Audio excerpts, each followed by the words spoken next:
नमस्कार, प्रणाम इंडिया में आपका स्वागत है। मैं हूं प्रेम कुमार।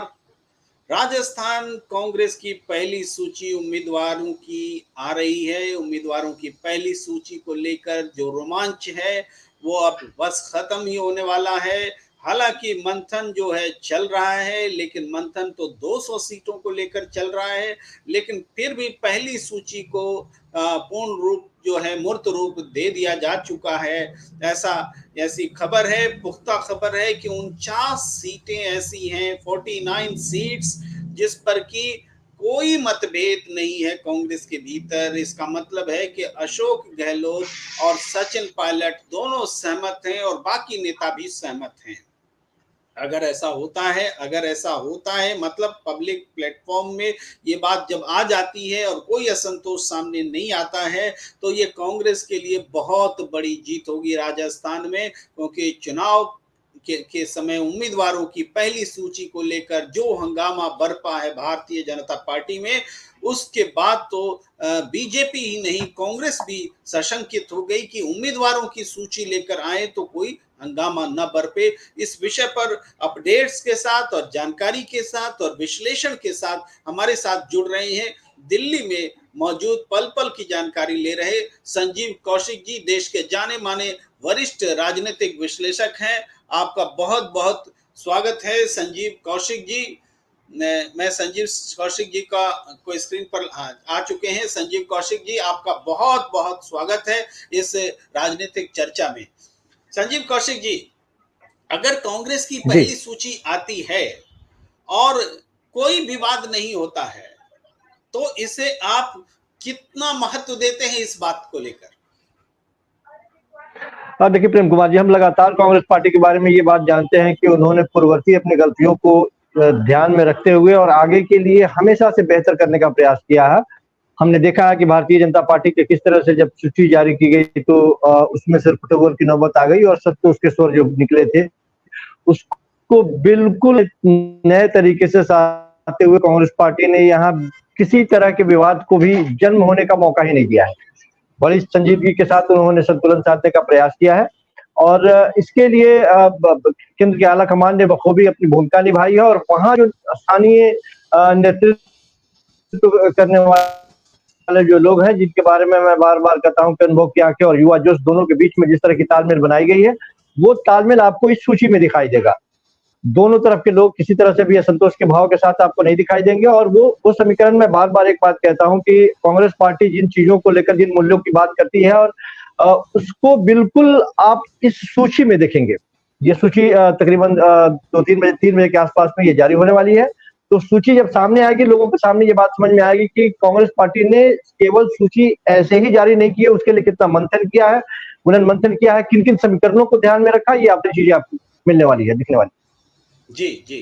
अ, संजीव कौशिक जी, राजस्थान में उम्मीदवारों की सूची को लेकर बहुत हंगामा बरपा रहा है और खास करके कांग्रेस में तो अशोक गहलोत और सचिन पायलट दो ऐसे नाम आए जिनमें ये कहा जाने लगा कि सचिन पायलट सूची बना रहे हैं, अशोक गहलोत सूची बना रहे हैं। और दूसरे इसके अलावा पार्टी ने एक सर्वे भी कराया, 5 सर्वे कांग्रेस पार्टी ने राजस्थान में कराए हैं और सबके फीडबैक के आधार पर ये मंथन हो रहा है। तो पहली सूची अगर 49 नामों की और प्लस कुछ निर्दलीय विधायकों के को भी टिकट देने की बात हो रही है, तो 49 प्लस अगर कुछ निर्दलीय विधायक जिस पर मतभेद हैं बने हुए, तो इसको लेकर सूची आती है और कोई विवाद नहीं होता है।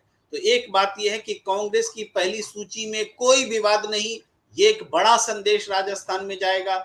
दूसरा ये कि बीजेपी की दूसरी सूची भी आ जाने वाली है और पहली सूची जो 41 नामों की आई थी संजीव जी, उसको लेकर के 19 विधानसभा क्षेत्रों में वसुंधरा समर्थक बागी उम्मीदवार बनकर के खड़े हैं। तो तुलनात्मक रूप से देखें तो राजस्थान में जहां की 25 नवंबर को चुनाव होने हैं, समय अभी बाकी है, लेकिन ये कितनी बड़ी जीत लगती है कांग्रेस की पहली सूची में विवाद अगर ना हो। जी संजीव जी, आप म्यूट हो गए हैं, म्यूट हो गए हैं संजीव जी, म्यूट हो गए हैं आप। जी बताएं। म्यूट अनम्यूट करिए। हाँ, हो गए, ठीक जी, है, ओके। मैं जी, बोलिए। हाँ,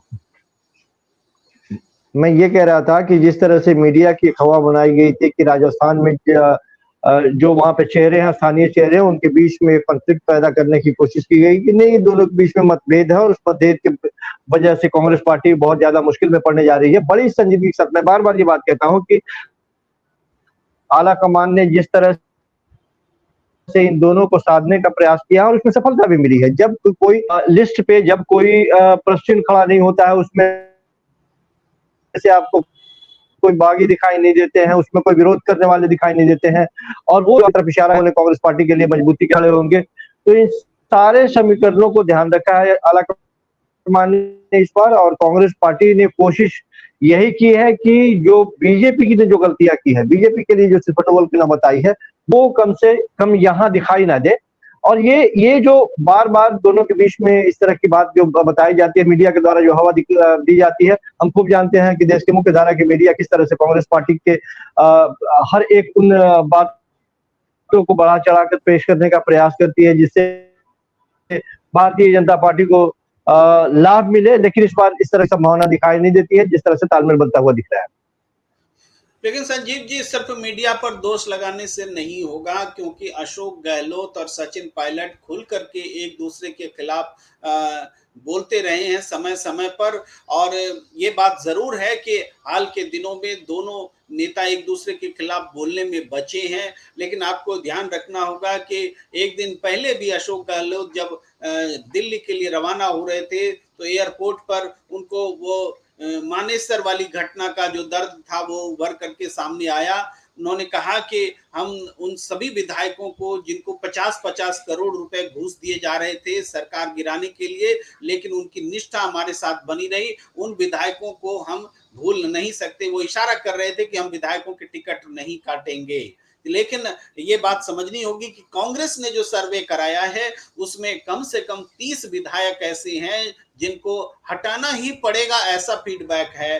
तो इसको देख करके रसाकशी भी चल रही है। इन परिस्थितियों में पहली सूची अगर बगैर विवाद के आ रही है, तब इसीलिए मैं इसके महत्व को रेखांकित कर रहा हूं कि ये एक बड़ी बात हो जाएगी कि अशोक गहलोत और सचिन पायलट मिल करके एक ऐसी सूची पर मुहर लगा रहे हैं आलाकमान की मौजूदगी में, जिसपे कि कोई विवाद नहीं है। तो ये बीजेपी के लिए कितना बड़ा सबक होगा।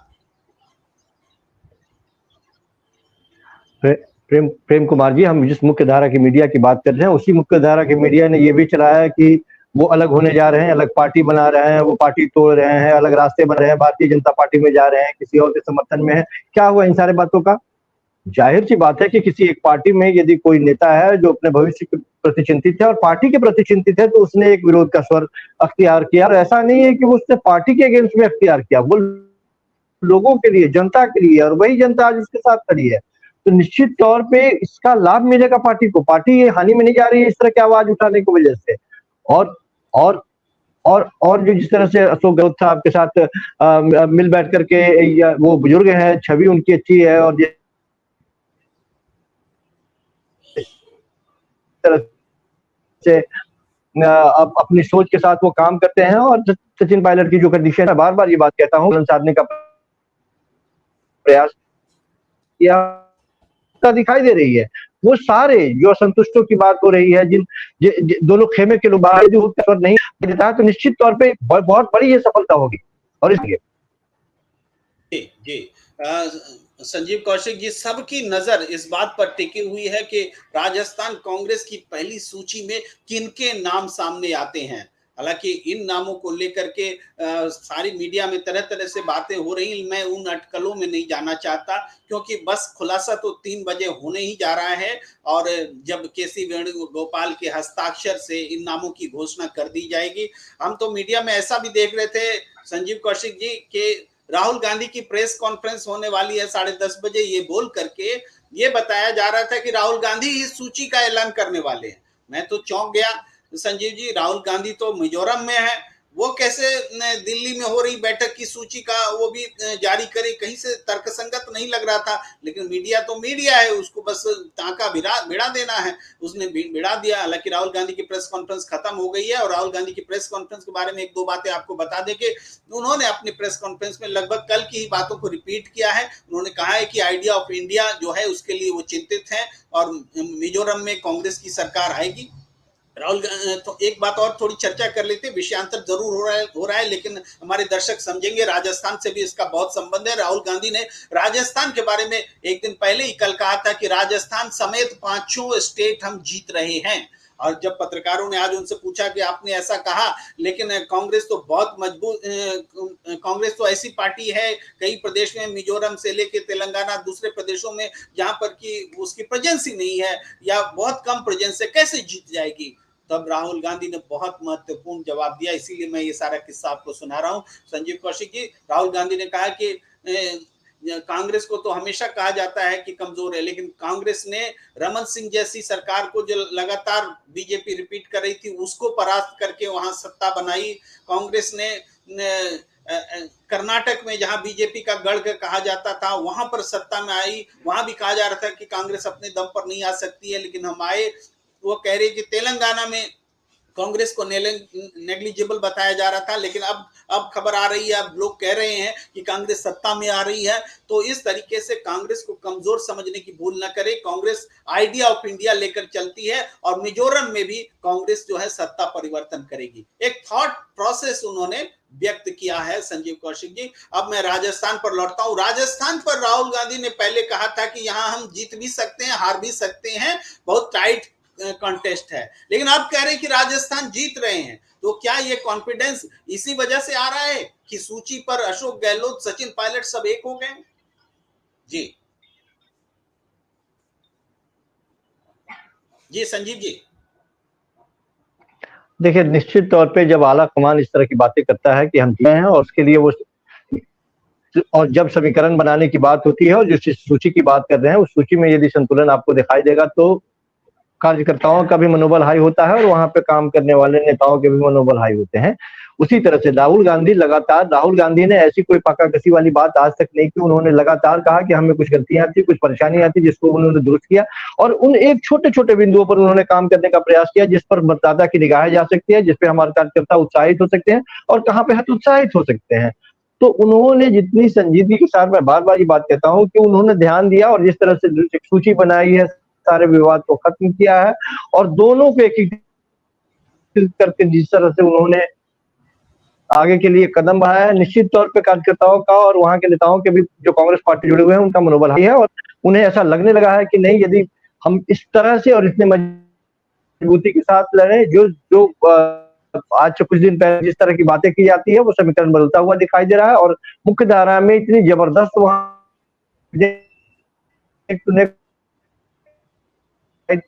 होती हुई दिखाई दे रही है कि ये बात बिल्कुल सही है कि जहां आकलन था कि आज पे कुछ महीनों तक थोड़ा सा बदलता, इसमें वापसी के उसके आसार दिखाई दे रहा है, और यदि के साथ वो वापसी कर भी ले तो मुझे कोई इसमें आश्चर्य नहीं दिखता।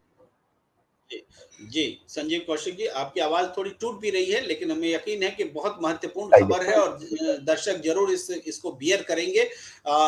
देखिए, राजस्थान को लेकर के कांग्रेस के भीतर ऐसा नहीं है कि पूर्ण सहमति बन गई और 200 नाम जो है तय हो गए हैं।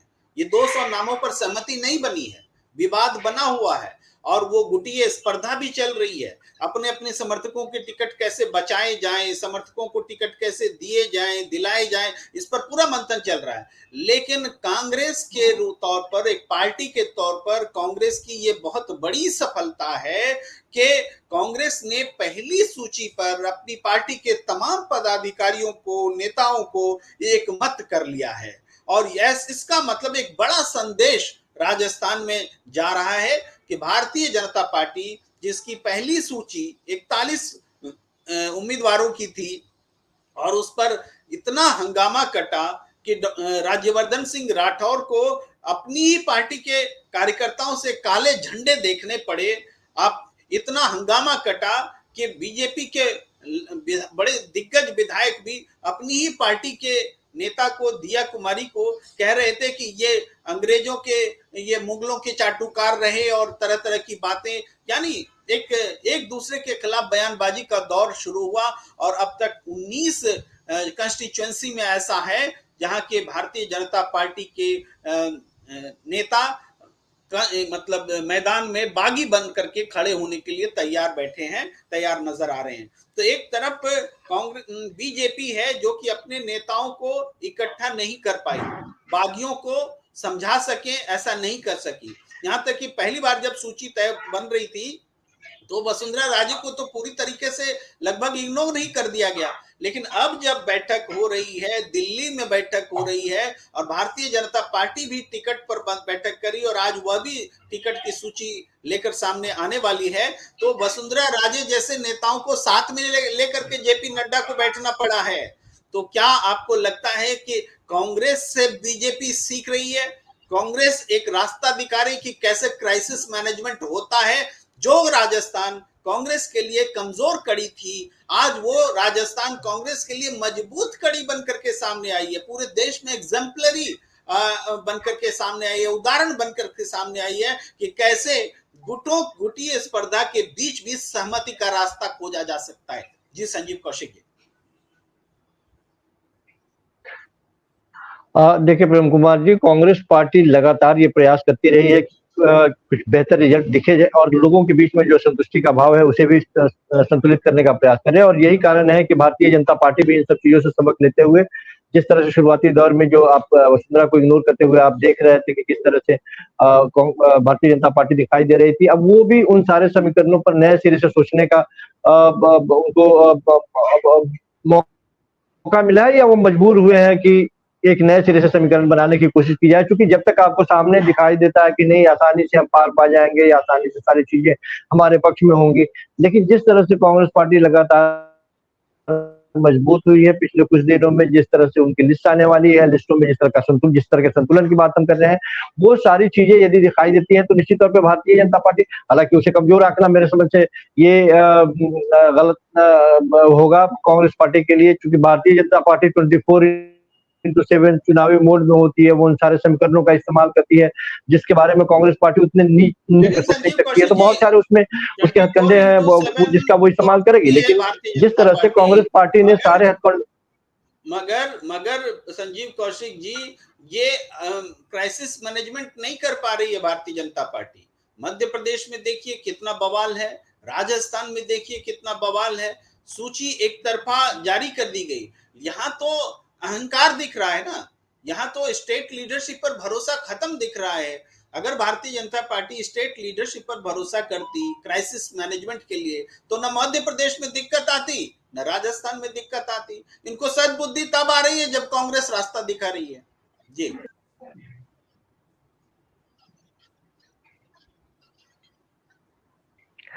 देखिए भारतीय जनता पार्टी अपने स्थानीय नेतृत्व को जिस तरह से इग्नोर करती हुई दिखाई दे रही है, उसके असंतोष के स्वर स्वाभाविक रूप से फूटने हैं।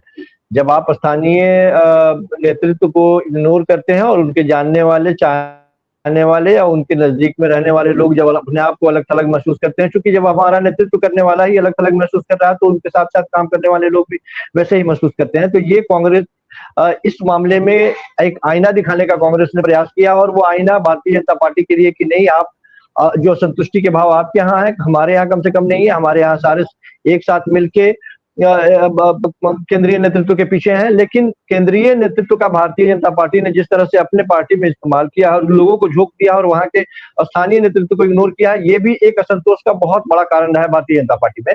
और भारतीय जनता पार्टी लगातार इस बात को वो प्रयास करती रही है कि एन मौके पर इलेक्शन के समय वो कभी पूरे टीम को चेंज कर दी है, कभी मंत्री को चेंज करती है, कभी पूरे विधायक को चेंज करती है। तो ये पुरानी स्ट्रेटजी रही है, लेकिन लोग ये बात समझने लगे हैं कि ये वही पार्टी है जो केंद्र में जिसकी रणनीति अलग होती है, राज्य में अलग होती है। और भले चेहरे के तौर पर नरेंद्र मोदी जी को प्रस्तुत किया जाए, तो यदि चेहरे भी प्रस्तुत कर रहे हैं तो उनपे भी बहुत सारी बातें या जितने प्रश्न हाल फिलहाल में पैदा हुए हैं, निश्चित तौर पर भारतीय जनता पार्टी के लिए माइनस पॉइंट होगा, जिसको चाहेगी कांग्रेस पार्टी भुनाए। जी जी, एक आखिरी सवाल हम रखते हैं, वो ये कि संजीव कौशिक जी, कांग्रेस में जब टिकट बंटवारे को लेकर मंथन चल रहा है और अशोक गहलोत और सचिन पायलट दोनों अपने अपने खेमे से समर्थकों को टिकट दिलाने के लिए एक संघर्ष कर रहे हैं, तो उसमें अशोक गहलोत जी का एक मजबूत तर्क ये है कि हमारी सरकार के लिए एंटी इनकम्बेंसी नहीं है। अशोक गहलोत के लिए मुख्यमंत्री के तौर पर भी एंटी इनकम्बेंसी नहीं है, जो कि तमाम सर्वे में दिख रहा है, उनकी लोकप्रियता बनी हुई है। तो ऐसे में विधायकों के टिकट भी नहीं काटे जाने चाहिए, क्योंकि विधायकों की बदौलत ही ये सब हो रहा है। ये अशोक गहलोत जी का तर्क है। लेकिन पार्टी आलाकमान का कहना है कि नहीं, हमारे सर्वे कह रहे हैं कि विधायकों और मंत्रियों के खिलाफ में असंतोष है। तो इसका मतलब है कि सरकार की जो लोक कल्याणकारी नीतियां हैं उससे भले ही जनता सहमत हो, लेकिन विधायक और मंत्री जिनके कारण पार्टी सरकार मतलब सत्ता से बाहर हो सकती है, तो हमको ऑपरेशन करना पड़ेगा। तो ये जो है ऑपरेशन ऊपर से जो डाला जा रहा है, जिसके लिए अशोक गहलोत को मानना पड़ेगा या मनाया जा रहा है, और सचिन पायलट के लिए भी गुंजाइश बन रही है कि उनके समर्थकों की भी संख्या बनी रहे, बची रहे, बढ़े। क्या लगता है आपको?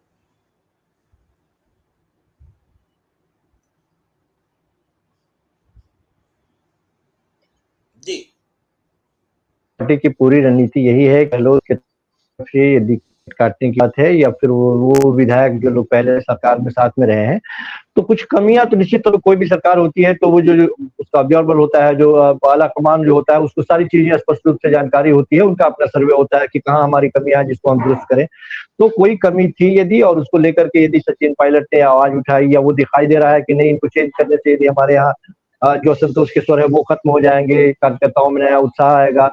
जरूरी नहीं है कि पिछली बार में जिनको विधायक या मंत्री का पद दे दिया गया था या जिनको नवाजा गया था, यदि लगातार कांग्रेस पार्टी की तरफ से राहुल गांधी की यही तो कोशिश थी कि यदि आपको जिम्मेदारी दी जा रही है और जिम्मेवारी पे यदि आप खरे नहीं उतरते हैं तो फिर आपसे पूछे भी जाए। आप यदि डिलीवरी नहीं कर पा रहे हैं तो आपसे कारण पूछे जाए, आपकी जिम्मेदारी तय की जाए। और ये एक सिलसिला है जिसे यहाँ भी देखा जा सकता है कि यदि किसी भी मामले में कोई असफल या विफल दिखाई देता है या उसका परफॉर्मेंस यदि बेहतर नहीं है, तो इसमें कोई दो मत नहीं है कि कांग्रेस पार्टी उसको दरकिनार करने में कोई मोह माया रखेगी वो। और ये एक अच्छे लोकतंत्र के लिए, स्वस्थ लोकतंत्र के लिए बहुत बेहतर निशानी भी है। जी, जी।